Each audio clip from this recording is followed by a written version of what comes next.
ಗಂ ಗಣಪತಯೇ ನಮಃ. ಓಂ ದ್ರಾಂ ದತ್ತಾತ್ರೇಯಾಯ ನಮಃ. ಓಂ ಶ್ರೀ ಆಚಾರ್ಯ ಶಂಕರ ಗುರುಭ್ಯೋ ನಮಃ. ಜೈ ಜ್ಞಾನೇಶ್ವರಿ.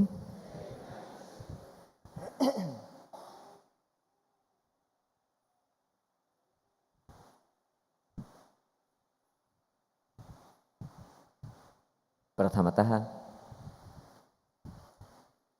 ಚಾತುರ್ಮಾಸ ನಿಮಿತ್ತ ನಡೀತಾ ಇರತಕ್ಕಂಥ ಸಾಂಸ್ಕೃತಿಕ ಕಾರ್ಯಕ್ರಮಕ್ಕೆ ಹಾಗೂ ಪೂಜಾ ಕಾರ್ಯಕ್ರಮಕ್ಕೆ ಭಾಗವಹಿಸಿದ ನನ್ನೆಲ್ಲ ಆತ್ಮೀಯ ಬಾಂಧವರಿಗೆ ಹಾರ್ದಿಕವಾದಂಥ ಸ್ವಾಗತಗಳು. ಪ್ರತಿದಿನವೂ ಕೂಡ ನಾವು ಸಮಾಜದ ಬಗ್ಗೆ ಪ್ರಾರ್ಥನೆಯೊಂದಿಗೆ ನಮ್ಮ ಚಿಂತನೆಯನ್ನು ಆರಂಭಿಸ್ತಾ ಇದ್ವಿ. ತನ್ನಿಮಿತ್ತ ಸಮಾಜದ ಬಗ್ಗೆ ಪ್ರಾರ್ಥನೆಯನ್ನು ಮಾಡಿ ನಾವು ಮುಂದುವರಿಯೋಣ. ತಮಗೆಲ್ಲರೂ ಕೂಡ ಆ ಪ್ರಾರ್ಥನೆ ಗೊತ್ತೇ ಇದೆ. ನಮ್ಮ ಜೊತೆಗೆ ತಾವು ಕೂಡ ಆ ಪ್ರಾರ್ಥನೆಯಲ್ಲಿ ಭಾಗವಹಿಸಬೇಕು ಅಂಥೇಳಿ ವಿನಂತಿಸುತ್ತಾ ಪ್ರಾರ್ಥನೆಯನ್ನು ಆರಂಭಿಸ್ತಾ ಇದ್ದೇವೆ. ಸಹಜವಾಗಿ ಪ್ರಾರ್ಥನೆ ಮಾಡಲಿಕ್ಕೆ ಸಾಧ್ಯವಾದವರು ವಿಶೇಷವಾಗಿ ಕುಬೇರ ಮುದ್ರೆಯನ್ನು ಹಾಕ್ಕೊಂಡು ಪ್ರಾರ್ಥನೆಯನ್ನು ಮಾಡಿದರೆ ಅದಕ್ಕೆ ವಿಶೇಷವಾದಂಥ ಫಲ ಸಿಗ್ತದೆ. ಹೀಗಾಗಿ ಸಾಧ್ಯವಾದರೆ ಕುಬೇರ ಮುದ್ರೆಯನ್ನು ಹಾಕ್ಕೊಂಡು ನಾವೆಲ್ಲರೂ ಕೂಡ ಪ್ರಾರ್ಥನೆಯಲ್ಲಿ ಭಾಗವಹಿಸೋಣ. ದೇವಾಲಯ ಆಶೀರ್ವಾದಾನಿ ಮಾಗಿಲ್ ಸಮಾಜ ಸುಸಂಸ್ಕೃತಿ ಜಾನು ಸಮೃದ್ಧ ಜಾನು ಸುಖಾನಿ ಶಾಂತಿನಿ ಜೀವನ್ ಕರ್ತೋ ಅಸ. ದೇವಾಲ ಆಶೀರ್ವಾದಾನಿ ಮಾಗಿಲ್ ಸಮಾಜ ಸುಸಂಸ್ಕೃತಿ ಜಾನು ಸಮೃದ್ಧ ಜಾನು ಸುಖಾನಿ ಶಾಂತಿನಿ ಜೀವನ್ ಕರ್ತೋ ಅಸ. ದೇವಾಲ ಆಶೀರ್ವಾದಾನಿ ಮಾಗಿಲ್ ಸಮಾಜ ಸುಸಂಸ್ಕೃತಿ ಜಾನು ಸಮೃದ್ಧ ಜಾನು ಸುಖಾನಿ ಶಾಂತಿನಿ ಜೀವನ್ ಕರ್ತೋ ಅಸ. ದೇವಾಲ ಆಶೀರ್ವಾದಾನಿ ಮಾಗಿಲ್ ಸಮಾಜ ಸುಸಂಸ್ಕೃತಿ ಜಾನು ಸಮೃದ್ಧ ಜಾನು ಸುಖಾನಿ ಶಾಂತಿನಿ ಜೀವನ್ ಕರ್ತೋ ಅಸ. ದೇವಾಲ ಆಶೀರ್ವಾದಾನಿ ಮಾಗಿಲ್ ಸಮಾಜ ಸುಸಂಸ್ಕೃತಿ ಜಾನು ಸಮೃದ್ಧ ಜಾನು ಸುಖಾನಿ ಶಾಂತಿನಿ ಜೀವನ್ ಕರ್ತೋ ಅಸ. ದೇವಾಲ ಆಶೀರ್ವಾದಾನಿ ಮಾಗಿಲ್ ಸಮಾಜ ಸುಸಂಸ್ಕೃತ ಜಾನು ಸಮೃದ್ಧ ಜಾನು ಸುಖಾನಿ ಶಾಂತಿನಿ ಜೀವನ್ ಕರ್ತೋ ಅಸ. ದೇವಾಲ ಆಶೀರ್ವಾದಾನಿ ಮಾಗಿಲ್ ಸಮಾಜ ಸುಸಂಸ್ಕೃತ ಜಾನು ಸಮೃದ್ಧ ಜಾನು ಸುಖಾನಿ ಶಾಂತಿನಿ ಜೀವನ್ ಕರ್ತೋ ಅಸ. ದೇವಾಲ ಆಶೀರ್ವಾದಾನಿ ಮಾಗಿಲ್ ಸಮಾಜ ಸುಸಂಸ್ಕೃತಿ ಜಾನು ಸಮೃದ್ಧ ಜಾನು ಸುಖಾನಿ ಶಾಂತಿನಿ ಜೀವನ್ ಕರ್ತೋ ಅಸ. ದೇವಾಲ ಆಶೀರ್ವಾದಾನಿ ಮಾಗಿಲ್ ಸಮಾಜ ಸುಸಂಸ್ಕೃತಿ ಜಾನು ಸಮೃದ್ಧ ಜಾನು ಸುಖಾನಿ ಶಾಂತಿನಿ ಜೀವನ್ ಕರ್ತೋ ಅಸ. ದೇವಾಲ ಆಶೀರ್ವಾದಾನಿ ಮಾಗಿಲ್ ಸಮಾಜ ಸುಸಂಸ್ಕೃತಿ ಜಾನು ಸಮೃದ್ಧ ಜಾನು ಸುಖಾನಿ ಶಾಂತಿನಿ ಜೀವನ್ ಕರ್ತೋ ಅಸ. ಧನ್ಯವಾದ. ಪ್ರಾಯ ಈ ಪ್ರಾರ್ಥನೆಯಲ್ಲಿ ನನ್ನೆಲ್ಲ ಪುಟಾಣಿ ಮಿತ್ರರು ಭಾಗವಹಿಸ್ತಾ ಇದ್ದಾರೆ, ಪುಟಾಣಿ ಅಕ್ಕಂದಿರು ಕೂಡ ಭಾಗವಹಿಸ್ತಾ ಇದ್ದಾರೆ. ಹಾಗಾಗಿ ಮಗದೊಮ್ಮೆ ಆ ನನ್ನ ಎಲ್ಲ ಮಿತ್ರರಿಗೆ ಹಾರ್ದಿಕವಾದಂಥ ಧನ್ಯವಾದವನ್ನು ಸಲ್ಲಿಸಿ ನಮ್ಮ ವಿಷಯವನ್ನು ಆರಂಭಿಸ್ತಾ ಇದ್ದೇವೆ. ಒಂದೂರು, ಆ ಊರಲ್ಲಿ ಸಂತರೊಬ್ಬರು ವಾಸವಾಗ್ತಾ ಇದ್ದರು. ಪ್ರಾಯ ಆ ಸಂತರಿಗೆ ಅನೇಕ ಭಕ್ತರ ದಂಡು ಸೇವೆಯನ್ನು ಸಲ್ಲಿಸ್ತಾ ಇತ್ತು. ಆ ಸಂತರ ಪ್ರಭಾವ ಪ್ರಚಾರ ಬೆಳಗುತ್ತಾ ಹೋಯಿತು. ತನ್ನ ಮೂಲಕ ಸಂತರ ಹತ್ರ ಬರುವ ಜನಸಂಖ್ಯೆಯೂ ಕೂಡ ಹೆಚ್ಚಾಗ್ತಾ ಹೋಯಿತು. ಹೀಗಿರಬೇಕಾದರೆ ಚಾತುರ್ಮಾಸ ಸಂದರ್ಭ ಬಂತು. ಎಲ್ಲ ಶಿಷ್ಯರು ಸೇರಿ ಸಂತರಿಗೆ ಆಗ್ರಹ ಮಾಡ್ತಾರೆ, ನೀವು ಕೂಡ ಚಾತುರ್ಮಾಸ ವ್ರತವನ್ನು ಮಾಡಿ ನಾವೆಲ್ಲ ವಿಧದ ವ್ಯವಸ್ಥೆಯನ್ನು ಕಲ್ಪಿಸ್ಕೊಡ್ತೇವೆ ಅಂಥೇಳಿ. ಸಂತರು ಅದಕ್ಕೆ ತಮ್ಮ ಒಪ್ಪಿಗೆಯನ್ನು ಸೂಚಿಸ್ತಾರೆ. ತನ್ನ ಮೂಲಕ ಚಾತುರ್ಮಾಸ ಆರಂಭವಾಗ್ತದೆ. ಆವಾಗ ಎಲ್ಲ ಭಕ್ತರು ಪುನಃ ಪ್ರಾರ್ಥನೆಯನ್ನು ಮಾಡ್ತಾರೆ, ನೀವು ಪ್ರತಿದಿನ ಸಾಯಂಕಾಲ ನಮಗೆಲ್ಲರೂ ಕೂಡ ಉಪದೇಶವನ್ನು ಮಾಡಿ ನಾವೆಲ್ಲರೂ ಕೂಡ ಅದನ್ನು ಕೇಳಲಿಕ್ಕೆ ಬರ್ತೇವೆ ಅಂಥೇಳಿ. ತನ್ನಿಮಿತ್ತ ಆ ಮಾತಿಗೂ ಕೂಡ ಸಂತರು ಸಮ್ಮತಿಯನ್ನು ಸೂಚಿಸ್ತಾರೆ. ಆ ಸಂತರಿಗೆ ಅನೇಕ ಭಕ್ತರಿದ್ದರು. ಅದರಲ್ಲಿ ಒಬ್ಬ ಅತ್ಯಂತ ಶ್ರೀಮಂತನಾದಂಥ ವ್ಯಾಪಾರಿಯಾದಂಥ ಒಬ್ಬ ಭಕ್ತನೂ ಕೂಡ ಇದ್ದ. ಅವನು ಯಾವಾಗಲೂ ತನ್ನ ವ್ಯವಸಾಯದಲ್ಲೇ ತೊಡ್ಕೊಂಡಿರ್ತಿದ್ದ. ಸ್ವಲ್ಪ ತೊಂದರೆ ತೊಡ್ಕೊಳ್ಳು ಬಂದಾಗ ಸಂತರ ಹತ್ರ ಬಂದು ಮಾರ್ಗದರ್ಶನವನ್ನು ಪಡೆದು ಪುನಃ ತನ್ನ ಕೆಲಸದಲ್ಲಿ ತೊಡಗುತ್ತಿದ್ದ. ಅವನಿಗೆ ತುಂಬ ಸಂದಿಗ್ಧ ಪರಿಸ್ಥಿತಿ ಬಂದುಬಿಡ್ತು. ಪ್ರತಿದಿನ ಸಂತರು ಸಾಯಂಕಾಲ ಉಪದೇಶ ಮಾಡ್ತಾರೆ, ಅದನ್ನು ತಾನೂ ಕೇಳಬೇಕು ಹೋಗಬೇಕಾಯ್ತಲ್ಲ ಅಂಥೇಳಿ ಅನಿವಾರ್ಯ ಬರಲೇಬೇಕಾಯಿತು. ಅವನ ಮನಸ್ಸೆಲ್ಲವೂ ಕೂಡ ವ್ಯಾಪಾರದ ಕಡೆಗೆ, ಇಲ್ಲಿ ಬರುವ ಮನಸ್ಸಿಲ್ಲ. ಆದರೂ ತಾನು ಸಂತರ ಭಕ್ತ ಎಂಬುದನ್ನು ತೋರಿಸ್ಕೊಳ್ಬೇಕು. ಸಂತರಿಗೆ ತಾನು ಹೋಗದೇ ಇದ್ದರೆ ಏನಾದೀತೋ ಎಂಬಂಥ ಭಾವನೆಯಿಂದ ಆ ಶ್ರೀಮದ್ ಭಕ್ತನೂ ಕೂಡ ಸಂತರ ವಾಣಿಯನ್ನು ಕೇಳಲಿಕ್ಕೆ ಬರಲಿಕ್ಕೆ ಶುರು ಮಾಡ್ದ. ಪ್ರಾಯ ಪ್ರತಿದಿನ ಸಂತರು ಅರ್ಧ ಗಂಟೆ ಮುಕ್ಕಾಲು ಗಂಟೆ ತಮ್ಮ ಚಿಂತನೆಯನ್ನು ದೇವರ ಭಕ್ತಿಯನ್ನು ಮಾಡಬೇಕು ಅಂಥೇಳಿ ಎಲ್ಲರೂ ಕೂಡ ಉಪದೇಶವನ್ನು ಮಾಡ್ತಾ ಇದ್ದರು. ಅನೇಕ ದಿನಗಳು ಕಳೆದು ಈ ಶ್ರೀಮಂತ ಭಕ್ತನೂ ಕೂಡ ಒಲ್ಲದ ಮನಸ್ಸಿನಿಂದ ಬರ್ತಿದ್ದ, ಅದನ್ನು ಕೇಳ್ತಾ ಇರ್ತಿದ್ದ. ಒಂದು ದಿನ ಎಲ್ಲ ಭಕ್ತರು ಹೋದ ಮೇಲೆ ಈ ಶ್ರೀಮಂತ ಭಕ್ತ ಅಲ್ಲೇ ಕುತ್ಕೊಂಡಿದ್ದಾನೆ. ಸಂತರು ಸಹಜವಾಗಿ ನಗ್ತಾ ಕೇಳ್ತಾ ಇದ್ದಾರೆ, ಏನಪ್ಪ ನೀನು ಹೋಗೋದಿಲ್ಲವೇನೋ ಮನೆಗೆ ಅಂಥೇಳಿ. ಆವಾಗ ಈ ಶ್ರೀಮಂತ ಹೇಳ್ತಾನೆ, ನನಗೊಂದು ಜಿಜ್ಞಾಸೆ ಇದೆ, ತಮ್ಮಲ್ಲೊಂದು ಪ್ರಶ್ನೆ ಇದೆ, ಅದನ್ನು ಕೇಳ್ಕೊಂಡೆ ನಾನು ಹೋಗಬೇಕು ಅಂತೇಳಿ ಕೂತ್ಕೊಂಡಿದ್ದೇನೆ ಅಂಥೇಳಿ. ಪ್ರಾಯ ಸಂತರಿಗೆ ಸರ್ವರ ಮನಸ್ಸು ಗೊತ್ತಾಗ್ತಿತ್ತು. ಹೀಗಾಗಿ ಅವರು ನಗ್ತಾ ನಗ್ತಾ ಹೇಳಿದ್ರು, ಆಯಿತು ಏನು ಜಿಜ್ಞಾಸೆ ಇದೆ ಎಂದು ಕೇಳ್ಬೋದು ನೀನು ಅಂಥೇಳಿ. ಆವಾಗ ಆ ಶ್ರೀಮಂತ ಹೇಳ್ತಾ ಇದ್ದಾನೆ, ಗುರೂಜಿ ನೀವೆಲ್ಲ ಇಷ್ಟು ಉಪದೇಶವನ್ನು ಕೊಡ್ತಾ ಇದ್ದೀರಿ ನಮಗೋಸ್ಕರ, ನಾವೇ ಧನ್ಯರು ನಿಜವಾಗಿಯೂ ಕೂಡ. ಒಂದು ಪ್ರಶ್ನೆ ನನಗೆ ಬರ್ತಾ ಇದೆ, ಅದೇನಂತ ಹೇಳಿದರೆ, ನಾವು ಬರೀ ಕೇಳೋದ್ರಿಂದ ಏನಾಗ್ತದೆ ನಮ್ಮ ಜೀವನದಲ್ಲಿ ಅಂಥೇಳಿ. ನಿಮ್ಮ ವಾಣಿಯನ್ನು ನಾವು ಕೇಳಿದ್ರೆ ಏನು ಬದಲಾವಣೆ ಆಗ್ತದೆ ನಮ್ಮಲ್ಲಿ? ನೀವು ಹೇಳ್ತೀರಾ, ನಾವು ಕೇಳ್ತೇವೆ, ನಾವು ಮನೆಗೆ ಹೋಗ್ತೇವೆ, ನೀವು ತಿರುಗಿ ನಿಮ್ಮ ಕೆಲಸ ಮಾಡ್ತಾ ಇರ್ತೀರಾ. ಏನು ಬದಲಾವಣೆ ಆಗ್ತದೆ? ವಾಣಿಯಿಂದ ಕೇಳೋದ್ರಿಂದ ಏನು ಪ್ರಯೋಜನ ಇದೆ, ಏನು ಬದಲಾವಣೆ ಆಗ್ತದೆ ಎಂಬಂಥ ಒಂದು ಪ್ರಶ್ನೆಯನ್ನು ಸಂತರ ಮುಂದೆ ಈ ಶ್ರೀಮಂತ ಇಡ್ತಾ ಇದ್ದಾನೆ. ಆವಾಗ ಸಹಜವಾಗಿಯೇ ಸಂತರಿಗೆ ಅನ್ನಿಸ್ತು, ಇವನಿಗೆ ಕೇಳಲಿಕ್ಕೆ ಮನಸ್ಸಿಲ್ಲ, ಬರಲಿಕ್ಕೆ ಮನಸ್ಸಿಲ್ಲ, ಒತ್ತಡದ ಮೇಲೆ ಇಲ್ಲಿ ಬರ್ತಾ ಇದ್ದಾನೆ. ಹೀಗಾಗಿ ನೀನು ಬರೋದು ಬೇಡಪ್ಪ ಎಂಬಂಥ ಪ್ರಶ್ನೆಗೆ ಉತ್ತರ ಅವನಿಗೆ ಬೇಕಾಗಿದೆ. ಹೀಗಾಗಿ ಅವನಿಗೆ ಪ್ರಶ್ನೆ ಕೇಳ್ತಿದ್ದಾನೆ. ಆದರೆ ಅವನಿಗೆ ಹಾಗೆ ತಾನು ಉತ್ತರವನ್ನು ಕೊಡೋದು ಸರಿಯಲ್ಲ, ಸರಿಯಾದಂಥ ಉತ್ತರವನ್ನು ಕೊಡಲೇಬೇಕು ಅಂಥೇಳಿ ಸಂತರು ಮನದಲ್ಲಿ ನಿಶ್ಚಯವನ್ನು ಹೊಂದಿಕೊಂಡು ಈ ಪ್ರಶ್ನೆಯನ್ನು ಕೇಳಿದ ಮೇಲೆ ಸ್ವಲ್ಪ ಸಿಟ್ಟು ಬಂದವರಂತೆ ಸಂತರು ವರ್ತನೆ ಮಾಡಿ ತಮ್ಮ ಶಿಷ್ಯರಿಗೆ ಕರೆಸಿ ಹೇಳ್ತಾರೆ, ಬಾ ಇಲ್ಲಿ ಈ ಹುಚ್ಚನನ್ನು ಎದ್ದು ಹೊದ್ದು ಹೊರಗಾಕ್ಬಿಡು ಅಂಥೇಳಿ ಸಿಟ್ಟಿನಿಂದ ತಮ್ಮ ಶಿಷ್ಯರನ್ನು ಕರೆಸಿ ಈ ಶ್ರೀಮಂತನನ್ನು ಹೊರಗಾಕಲಿಕ್ಕೆ ಆದೇಶ ಮಾಡ್ತಾರೆ. ಯಾವಾಗ ಸಂತರು 2-3 ಸಲ ತಮ್ಮ ಶಿಷ್ಯನ ಕರೆಸಿ ಇವನನ್ನು ಹೊರಗಾಕಿ ಅಂಥೇಳಿ ಆದೇಶ ಮಾಡಿದ್ರು, ಆವಾಗ ಶ್ರೀಮಂತನಿಗೆ ಸಿಟ್ಟು ಬಂದುಬಿಡ್ತಾರೆ. ಸಿಟ್ಟು ಬಂದು ಸಂತರ ಹತ್ರ ಕೇಳ್ಟಕ್ಕೆ ಶುರು ಮಾಡ್ತಾನೆ, ಯಾಕೆ ನೀವು ನನ್ನನ್ನು ಹೊರಗಡೆ ಹಾಕ್ತಾ ಇದ್ದೀರಿ? ನಾನೇನು ತಪ್ಪು ಮಾಡಿದ್ದೇನೆ?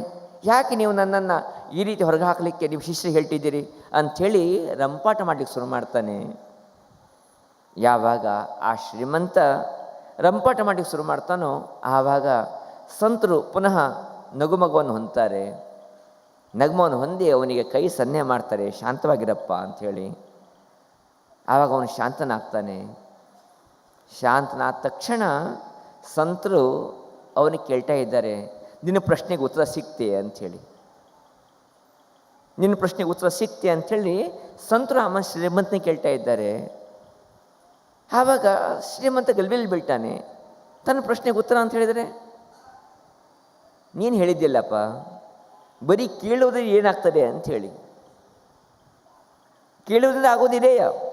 ನಾನು ಏನು ಹೇಳಿದೆ ನನ್ನ ಶಿಷ್ಯರಿಗೆ, ನಿನ್ನ ಹೊರಗೆ ಹಾಕು ಅಂತ ಹೇಳಿದೆ. ನೀನು ಕಿವಿನ ಕೇಳ್ಕೊಂಡೆ ಆ ಮಾತನ್ನು. ಆವಾಗಿನಾಯ್ತು ನಿನ್ನ ಮನಸ್ಸಲ್ಲಿ, ಸಿಟ್ಟು ಬಂತು, ರೊಚ್ಚು ಬಂತು, ಅತ್ಯಂತ ಕ್ರೋಧಿಷ್ಠನಾದಿ ನೀನು. ಕ್ರೋಧಿಷ್ಠನಾಗಿ ಪ್ರತೀಕಾರವನ್ನು ಮಾಡಲಿಕ್ಕೆ ಶುರು ಮಾಡಿದೆಯಲ್ಲ.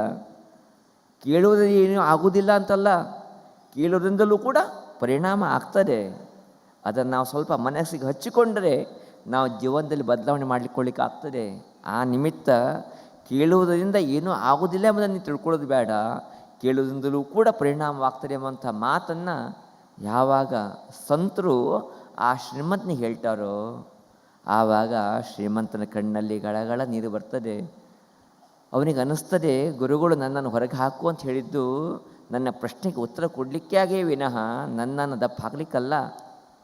ಖಂಡಿತವಾಗಲೂ ಕೂಡ ಕೇಳುವುದರಿಂದ ಪ್ರಯೋಜನ ಇದೆ. ಅದನ್ನು ಸ್ವಲ್ಪ ನಾನು ಪ್ರೀತಿಯಿಂದ ಕೇಳಬೇಕು, ನನ್ನ ಜೀವನದಲ್ಲಿ ಔನ್ನತ್ಯವನ್ನು ಹೊಂದಬೇಕು ಅಂಥೇಳಿ ಆ ಶ್ರೀಮಂತ ಸಂತರಿಗೆ ಉದ್ದಣ ನಮಸ್ಕಾರ ಮಾಡ್ತಾನೆ.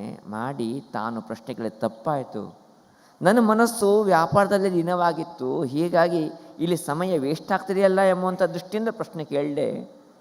ಆದರೆ ತಾವು ಅದಕ್ಕೆ ಯೋಗ್ಯವಾದಂಥ ಮಾರ್ಗದರ್ಶನ ಮಾಡಿ ನನಗೆ ಒಳ್ಳೆಯ ಸಂದೇಶ ಕೊಟ್ಟಿದ್ದೀರಿ, ತುಂಬ ಸಂತೋಷವಾಯಿತು. ನಾಳೆಯಿಂದ ನಾನು ಅತ್ಯಂತ ಆತ್ಮೀಯವಾಗಿ ಬಂದು ನಿಮ್ಮ ಮಾತುಗಳನ್ನು ಕೇಳಿಕೊಂಡು ಮನಸ್ಸಲ್ಲಿ ತಗೊಂಡು ಪರಿವರ್ತನೆ ಮಾಡ್ಕೊಳ್ತೀನಿ ಅಂಥೇಳಿ ಮನೆಗೆ ಹೋಗ್ತಾನೆ.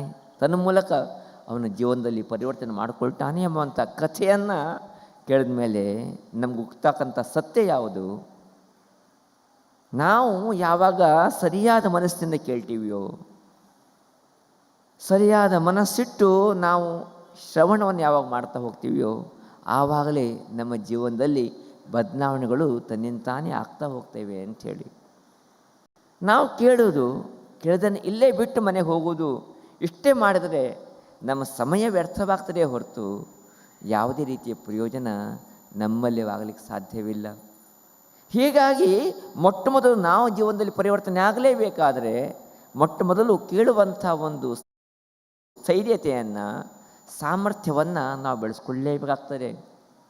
ಹೀಗಾಗಿ ನಮ್ಮ ಹಿರಿಯರು ಆ ಭಗವಂತನಲ್ಲಿ ಪ್ರಾರ್ಥನೆ ಮಾಡಬೇಕಾದ್ರೆ ದೇವರ ಹತ್ರ ಹೇಳ್ತಾರೆ, ಭದ್ರಂಕರಣೆ ಭಿಶೃಣುಯಾಮ ದೇವಾಹ ಅಂಥೇಳಿ. ಹೇ ಭಗವಂತ, ನನಗೆ ನನ್ನ ಕಿವಿಗಳಿಂದ ಒಳ್ಳೆಯದನ್ನೇ ಕೇಳುವಂಥ ಒಂದು ಅನುಗ್ರಹವನ್ನು ಮಾಡು. ನಾನು ಜೀವನದಲ್ಲಿ ಒಳ್ಳೆಯದನ್ನೇ ಕೇಳುವಂತೆ ಆಗಲಿ, ತನ್ಮೂಲಕ ಒಳ್ಳೆಯ ಮಾರ್ಗದಲ್ಲಿ ನಡೆಯುವಂತೆ ಆಗಲಿ, ತನ್ಮೂಲಕ ಒಳ್ಳೆಯತನ ನನ್ನಲ್ಲಿ ಪ್ರಾಪ್ತವಾಗಲಿ, ತನ್ಮೂಲಕ ನಾನು ನಿನ್ನಲ್ಲಿ ಸೇರಲಿ ಎಂಬಂಥ ಅದ್ಭುತವಾದಂಥ ಚಿಂತನೆಯನ್ನು ನಮ್ಮ ಹಿರಿಯರು ಆ ಭಗವಂತನಲ್ಲಿ ಮಾಡಿದ್ದನ್ನು ನಾವು ಕೇಳಿಕೊಂಡಾಗ ಕೇಳುವಿಕೆಯಿಂದ ಎಷ್ಟು ಪರಿಣಾಮವಾಗ್ತದೆ ಎಂಬುದನ್ನು ನಾವು ತಿಳ್ಕೊಳ್ಳಿಕ್ಕೆ ಸಾಧ್ಯವಾಗ್ತದೆ.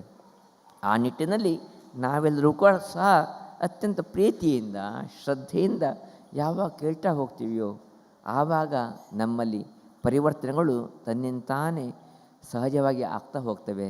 ತನ್ಮೂಲಕ ಜೀವನದಲ್ಲಿ ಯಾವ ಪ್ರಕ್ರಿಯೆಯಲ್ಲಿ ನಾವು ಭಾಗವಹಿಸಬೇಕು ಆ ಭಾಗವಹಿಸೋ ಪ್ರಕ್ರಿಯೆಯಲ್ಲಿ ಮುಂದುವರೆದು ನಮ್ಮ ಜೀವನವನ್ನು ಸಾರ್ಥಕ ಮಾಡ್ಕೊಳ್ಳಿಕ್ಕೆ ಸಾಧ್ಯವಾಗ್ತದೆ. ಆ ನಿಟ್ಟಿನಲ್ಲಿ ನಾವೆಲ್ಲರೂ ಸಹ ಪ್ರೀತಿಯಿಂದ ಕೇಳೋಣ, ಲಕ್ಷ್ಯವಿಟ್ಟು ಕೇಳೋಣ, ಕೇಳಿಕೊಂಡು ಎಷ್ಟು ಸಾಧ್ಯವೋ ಅಷ್ಟನ್ನು ಅನುಷ್ಠಾನಕ್ಕೆ ತರೋಣ. ತನ್ಮೂಲಕ ನಮ್ಮ ಜೀವನದ ಸಾರ್ಥಕತೆಯನ್ನು ಪಡಿಸ್ಕೊಳ್ಳೋಣ ಎಂಬಂಥ ಮಾತನಾಡಲಿಕ್ಕೆ ಬಯಸ್ತಾ ಇದ್ದೇವೆ. ತುಂಬ ಸಂತೋಷವಾಗ್ತಾ ಇದೆ. ಪರಮ ಪೂಜ್ಯ ಶ್ರೀ ಶ್ರೀ ಸುಜ್ಞಾನೇಶ್ವರ ಭಾರತೀ ಮಹಾಸ್ವಾಮಿಗಳವರು ತುಂಬ ಸುಂದರವಾದಂಥ ಸಂದೇಶವನ್ನು ಇವತ್ತು ನಮಗೆಲ್ಲರೂ ಕೂಡ ಕೊಟ್ಟಿದ್ದಾರೆ. ಹಲವರ ಮಾತಿನಂತೆ ನಾವು ನಡ್ಕೊಳ್ಳಿಕ್ಕೆ ಹೋದರೆ ನಾವು ಎಲ್ಲೂ ತಲುಪಲಿಕ್ಕೆ ಸಾಧ್ಯವಿಲ್ಲ. ಎಲ್ಲರಿಗೂ ಕೂಡ ಸಂತೋಷವಾಗುವಂತೆ ನಾವು ಜೀವನವನ್ನು ಕೂಡ ನಡೆಸಲಿಕ್ಕೆ ಸಾಧ್ಯವಾಗುವುದಿಲ್ಲ. ನಾವು ನಮ್ಮ ಬಗ್ಗೆ ವಿಚಾರ ಮಾಡ್ತಾ ನಾವು ಮುಂದುವರಿಬೇಕು, ಆವಾಗ ನಾವು ಮುಂದುವರಿಲಿಕ್ಕೆ ಸಾಧ್ಯವಾಗ್ತದೆ. ನಮ್ಮ ಬಗ್ಗೆಯೂ ಕೂಡ ಒಳ್ಳೆಯ ವಿಚಾರವನ್ನು ಇಟ್ಕೊಳ್ಬೇಕು, ಇತರ ಬಗ್ಗೆಯೂ ಕೂಡ ಒಳ್ಳೆಯ ವಿಚಾರ ಇಟ್ಕೊಳ್ಬೇಕು. ಯಾವಾಗ ನಮ್ಮ ಬಗ್ಗೆ ಇತರ ಬಗ್ಗೆ ಒಳ್ಳೆಯ ವಿಚಾರ ಇಟ್ಕೊಂಡು ನಾವು ಮುಂದುವರಿತೀವೋ ಆವಾಗ ಭಗವಂತ ನಮ್ಮ ಸನಿಹಕ್ಕೆ ಬರ್ತಾನೆ ಎಂಬಂಥ ಒಳ್ಳೆಯ ಸಂದೇಶವನ್ನು ಪರಮ ಪೂಜ್ಯ ಶ್ರೀಗಳವರು ಮಾನವಿಕವಾಗಿ ನಮಗೆಲ್ಲರೂ ಕೂಡ ನಗಿಸುವಂತೆ ತಮ್ಮ ವಾಣಿಗಳಿಂದ ಹೇಳಿದ್ದಾರೆ. ಇವಾಗ ಆ ಮಾತು ಕೇಳಿದ್ರೆ ನನಗೆ ಅನ್ನಿಸ್ತಾ ಇದೆ, ನಂದು ವಾರಕ್ಕೆ ಒಂದು ದಿನ, ಅವ್ರದ್ದು ವಾರಕ್ಕೆ 6 ದಿನ ಆದರೂ ಚೆನ್ನಾಗಿತ್ತಲ್ವಾ ಅಂಥೇಳಿ. ಯಾಕಂತ ಹೇಳಿದ್ರೆ ತುಂಬ ಸಂತೋಷವಾಗಿ ಮಾತಾಡ್ತಾರೆ, ತುಂಬ ಪ್ರೀತಿಯಿಂದ ಮಾತಾಡ್ತಾರೆ. ನೋಡಲಿ, ವಾರಕ್ಕೆ 2 ದಿನ ಆದರೂ ಕೂಡ ಮಾಡಿದರೆ ತುಂಬ ಸಂತೋಷವಾಗ್ತೈತೆ ಅಂತ ಹೇಳಲಿಕ್ಕೆ ಬಯಸ್ತಾ ಇದ್ದೇನೆ. ತುಂಬ ಸಂತೋಷವಾಗ್ತಾ ಇದೆ. ನಾವೆಲ್ಲರೂ ಕೂಡ ತುಂಬ ಸುಂದರವಾದಂಥ ಕಾರ್ಯಕ್ರಮ ನಿಮಿತ್ತ ಇಲ್ಲಿ ಸೇರಿದ್ದೇವೆ. ಇವತ್ತು ಸಂಧ್ಯಾಕಾಲದಲ್ಲಿ ಅದ್ಭುತವಾದಂಥ ಕಾರ್ಯಕ್ರಮಗಳ ಸರಣಿಯೇ ಇಲ್ಲಿ ನೆರವೇರಿತು. ಪ್ರಾಯಶಃ ಇವತ್ತು ನಮ್ಮ ಮಾತೆಯರು ವಿಶೇಷವಾಗಿ ಲಲಿತಾ ಸಹಸ್ರನಾಮ ಪಠಣವನ್ನು ಪ್ರತಿದಿನದಂತೆ ಮಾಡಿದರೆ, ಅನಂತರ ಆ ಮಾತೆಯರೇ ವಿಶೇಷವಾಗಿ ಭಜನಾ ಕಾರ್ಯಕ್ರಮವನ್ನು ಕೂಡ ನಡೆಸ್ಕೊಟ್ರು. ಅನಂತರ ಸುಂದರವಾದಂಥ ಭರತನಾಟ್ಯ ಕಾರ್ಯಕ್ರಮವನ್ನು ಪ್ರಾಯಶಃ ನೀವೆಲ್ಲರೂ ಕೂಡ ನೋಡಿದ್ದೀರಾ. ಆ ಭರತನಾಟ್ಯ ಕಾರ್ಯಕ್ರಮವನ್ನು ನನ್ನ ಅಕ್ಕಳಾದಂಥ ಕುಮಾರಿ ಅಪೂರ್ವ ವಿವೇಕ್ ರಾಯ್ಕರ್ ಬೆಂಗಳೂರಿಂದ ಬಂದು ಇಲ್ಲಿ ನಡೆಸ್ಕೊಟ್ಟಿದ್ದಾರೆ. ಹೀಗಾಗಿ ಆ ಅಪೂರ್ವ ಅಕ್ಕನಿಗೆ ಹಾರ್ದಿಕವಾದಂಥ ಧನ್ಯವಾದ ಸಲ್ಲಿಸಲಿಕ್ಕೆ ಬಯಸ್ತಾ ಇದ್ದೇನೆ. ಅಪೂರ್ವ ಅಕ್ಕಂದು ಮತ್ತು ನಂದು ಈಗಿನ ಬಾಂಧವ್ಯವಲ್ಲ. ನಾನು ಬೆಂಗಳೂರು ಚಾತುರ್ಮಾಸವಿದ್ದು ಆವಾಗ ನನ್ನ ಅಪೂರ್ವ ಅಕ್ಕ ಅಜ್ಜಿ ಜೊತೆಗೆ ಬರ್ತಿದ್ರು. ಅಜ್ಜಿ ಜೊತೆಗೆ ಬಂದು ದರ್ಶನ ಮಾಡಿ ಹೋಗ್ತಿದ್ರು. ಅಷ್ಟೆಲ್ಲ ಶಿಯಾಳಿಯನ್ನು ತರ್ತಿದ್ರು. ಬನ್ನಿ ಅಕ್ಕ, ಬಾ ಅಕ್ಕ. ತುಂಬ ಆತ್ಮೀಯವಾದಂಥ ಭಾವ ಅಪೂರ್ವ ಅಕ್ಕಂದು. ಹೀಗಾಗಿ ಪ್ರಾಯಶಃ ಮಠಕ್ಕೆ ವರ್ಷಕ್ಕೊಮ್ಮೆ, ವರ್ಷಕ್ಕೆ 2 ಸಲ 1 ಸಲ ಬರ್ತಾ ಇರ್ತಾರೆ ಅವರು. ಸಹಜವಾಗಿ ನಾನು ಕೇಳ್ತಾ ಇರ್ತಿದ್ದೆ, ಏನು ಕಲಿತಿದ್ದೀಯ ಅಕ್ಕ ಅಂಥೇಳಿ. ಸ್ವಾಮೀಜಿ, ನಾನು ಭರತನಾಟ್ಯ ಕಲಿತಿದ್ದೇನೆ, ನನ್ನ ಮುಂದುಗಡೆ ಮಾಡಿ ತೋರಿಸು ಅಂತ ಹೇಳಿ ಅಕ್ಕನಿಗೆ ಹೇಳಿದ್ದೆ ನಾನು. ನನಗೆ ಮಾಡ್ಲಿಕ್ಕೆ ತೋರಿಸ್ಕೋಸ್ಕರ ಇವತ್ತು ವಿಶೇಷವಾಗಿ ಭರತನಾಟ್ಯ ಪ್ರಾಕ್ಟೀಸ್ ಮಾಡಿ ಬೆಂಗಳೂರಿನಲ್ಲಿ ಬಂದು ಭರತನಾಟ್ಯಕ್ಕೋಸ್ಕರ. ಹೀಗಾಗಿ ಅಕ್ಕನಿಗೆ ಹಾರ್ದಿಕವಾದ ಧನ್ಯವಾದ ಸಲ್ಲಿಸ್ತಾ ಇದ್ದೇನೆ, ಅಭಿನಂದನೆ ಸಲ್ಲಿಸ್ತಾ ಇದ್ದೇನೆ. ಇವತ್ತು ನಾನು ನೋಡ್ಲಿಕ್ಕೆ ಆಗಲಿಲ್ಲ, ಅದು ನನ್ನ ಮುಖಾಂತರ ನನ್ನ ತಾಯಿ ನೋಡಿದ್ದಾಳೆ. ಆ ತಾಯಿ ಆಶೀರ್ವಾದ ನಿನಗೆ ಇರಲಿ ಅಂಥೇಳಿ ಬಯಸ್ತಾ ಧನ್ಯವಾದ ಸಲ್ಲಿಸ್ತಾ ಇದ್ದೇನೆ. ತುಂಬ ಸಂತೋಷ, ಧನ್ಯವಾದಗಳು. ಅನಂತರ ಇವತ್ತು ತುಂಬ ಸುಂದರವಾದಂಥ ಸಂಗೀತ ಕಾರ್ಯಕ್ರಮವನ್ನು ನಾವೆಲ್ಲರೂ ಕೂಡ ಕೇಳಿದ್ವಿ. ವಿದುಷಿ ಶ್ರೀಮತಿ ಅನಿತಾ ವೆಂಕಟೇಶ್ ರವರು ಕರ್ನಾಟಕ ಸಂಗೀತ ಕಾರ್ಯಕ್ರಮವನ್ನು ತುಂಬ ಸುಂದರವಾಗಿ ಇಂಪಾಗಿ ನಡೆಸ್ಕೊಟ್ರು. ಆ ಮಾತಿಗೂ ಕೂಡ ಹಾರ್ದಿಕವಾದ ಧನ್ಯವಾದ ಸಲ್ಲಿಸ್ತಾ ಅವರಿಗೂ ಕೂಡ ದೇವಿಯ ಆಶೀರ್ವಾದ ಇರಲಿ ಅಂತ ಪ್ರಾರ್ಥಿಸ್ತಾ ಇದ್ದೇವೆ. ಅದರೊಟ್ಟೊಟ್ಟಿಗೆ ಇವತ್ತು ಗೋವಾದಿಂದ ಬಂದಂಥ ಯೋಗಪಟು ತುಂಬ ಸುಂದರವಾಗಿ ತಮ್ಮ ಯೋಗ ಪ್ರದರ್ಶನವನ್ನು ಮಾಡಿದ್ದನ್ನು ನಾವೆಲ್ಲರೂ ಕೂಡ ಕಣ್ತುಂಬಿಸ್ಕೊಂಡಿವಿ. ಅನೇಕ ದಿನಗಳಿಂದ ಕೂಡ ನಮ್ಗೆ ಅವ್ರ ಪರಿಚಯ. ಆದರೆ ಚಿಕ್ಕ ವಯಸ್ಸಲ್ಲಿ ಅದ್ಭುತವಾದಂಥ ಸಾಧನೆಯನ್ನು ಮಾಡಿ ಗೋಲ್ಡ್ ಮೆಡಲನ್ನು ಪಡೆದಿದ್ದಾರೆ. ನಮ್ಮ ಸಮಾಜಕ್ಕೆ ಒಂದು ಕೀರ್ತಿ ತಂದಂಥ ವಿದ್ವತ್ ಗೌರೀಶ್ ಲೋಟ್ಲೇಕರ್ ಗೋವಾ ಇವರಿಗೆ ಹಾರ್ದಿಕವಾದ ಧನ್ಯವಾದ ಸಲ್ಲಿಸ್ತಾ ದೇವಿಯ ಆಶೀರ್ವಾದ ಇರಲಿ, ಅವರ ಮೂಲಕ ಇತರರಿಗೂ ಕೂಡ ಯೋಗ ಕಲಿಯಲಿಕ್ಕೆ ಒಂದು ಪ್ರೇರಣೆ ಸಿಗಲಿ ಅಂಥೇಳಿ ದೇವರಲ್ಲಿ ಪ್ರಾರ್ಥನೆಯನ್ನು ಸಲ್ಲಿಸ್ತಾ ಇದ್ದೇನೆ. ಇವತ್ತಿನ ದಿನ ವಿಶೇಷವಾಗಿ ಅನೇಕ ಊರಿನಿಂದ ಅನೇಕ ಸಮಾಜ ಬಾಂಧವರು ಇಲ್ಲಿ ಬಂದು ಸೇವೆಯನ್ನು ಸಲ್ಲಿಸಿದ್ದಾರೆ. ದೊಡ್ಡ ರೀತಿಯಲ್ಲಿ ಇವತ್ತಿಲ್ಲಿ ಅನೇಕ ಸಮಾಜ ಬಾಂಧವರನ್ನು ಕರ್ಕೊಂಡು ಬಂದಿದ್ದಾರೆ. ಅದರಲ್ಲಿ ವಿಶೇಷವಾಗಿ ದೈವಜ್ಞ ಸಮಾಜ ಗಂಗಾವತಿ, ದೈವಜ್ಞ ಮಹಿಳಾ ಮಂಡಳಿ ಗಂಗಾವತಿ, ದೈವಜ್ಞ ಸೇವಾ ಸಂಘ ಮುಂಡಗೋಡು, ದೈವಜ್ಞ ಮಹಿಳಾ ಮಂಡಳಿ ಮುಂಡಗೋಡು, ದೈವಜ್ಞ ಮಹಿಳಾ ಮಂಡಳಿ ಶಿರಸಿ, ಈ ಎಲ್ಲ ಭಾಗದಲ್ಲೂ ಕೂಡ ಅನೇಕ ಮಾತೆಯರು, ಅನೇಕ ಸಮಾಜ ಬಾಂಧವರಲ್ಲಿ ಬಂದು ಈ ಕಾರ್ಯಕ್ರಮ ಭಾಗವಹಿಸಿ ತಮ್ಮ ಅಪೂರ್ವ ಅಂತ ಸೇವೆಯನ್ನು ಸಲ್ಲಿಸಿದ್ದಾರೆ. ಅದರೊಟ್ಟೊಟ್ಟಿಗೆ ತಾಲೂಕಾ ಬ್ರಾಹ್ಮಣ ಸಮಾಜ ಸಾಗರದವರು ಕೂಡ ಇವತ್ತು ಇಲ್ಲಿ ಬಂದು ಸೇವೆಯನ್ನು ಸಲ್ಲಿಸಿದ್ದಾರೆ. ಹೀಗಾಗಿ ಅವರಿಗೆಲ್ಲರೂ ಕೂಡ ಹಾರ್ದಿಕವಾದ ಧನ್ಯವಾದ ಸಲ್ಲಿಸ್ತಾ ದೇವಿಯ ಆಶೀರ್ವಾದ ಇರಲಿ ಅಂಥೇಳಿ ಪ್ರಾರ್ಥನೆಯನ್ನು ಸಲ್ಲಿಸ್ತಾ ಇದ್ದೇನೆ. ಇವತ್ತಿನ ದಿನ ವಿಶೇಷವಾಗಿ ಒಂದೊಂದು ದಿನದ ಸಂಪೂರ್ಣ ಚಾತುರ್ಮಾಸ ಸೇವೆಯನ್ನು ನಮ್ಮ 2 ಆತ್ಮೀಯರು ಇಲ್ಲಿ ಸೇವೆಯನ್ನು ಸಲ್ಲಿಸಿದ್ದಾರೆ. ಮೊಟ್ಟ ಮೊದಲನೇದಾಗಿ ಗೋವಾದ ನಮ್ಮ ಆತ್ಮೀಯರಾದಂಥ ಶ್ರೀಯುತ ಮೋಹನ್ ಗಣಪತಿ ವೆರ್ಲೇಕರ್ ಇವರು ಈ ದೊಡ್ಡದಾದಂಥ ಸೇವೆಯನ್ನು ಸಲ್ಲಿಸಿದ್ದಾರೆ. ಪ್ರತಿ ವರ್ಷವೂ ಕೂಡ ಅವರು ಚಾತುರ್ಮಾಸಕ್ಕೆ ಬರ್ತಾರೆ, ದೊಡ್ಡದಾದಂಥ ಸೇವೆಯನ್ನು ಸಲ್ಲಿಸ್ತಾ ಇರ್ತಾರೆ. ಶ್ರೀಮಠದ ಅತ್ಯಂತ ಆತ್ಮೀಯರು ಅಷ್ಟೇ ಅಲ್ಲ, ಅತ್ಯಷ್ಟೇ ಸಾತ್ವಿಕರು.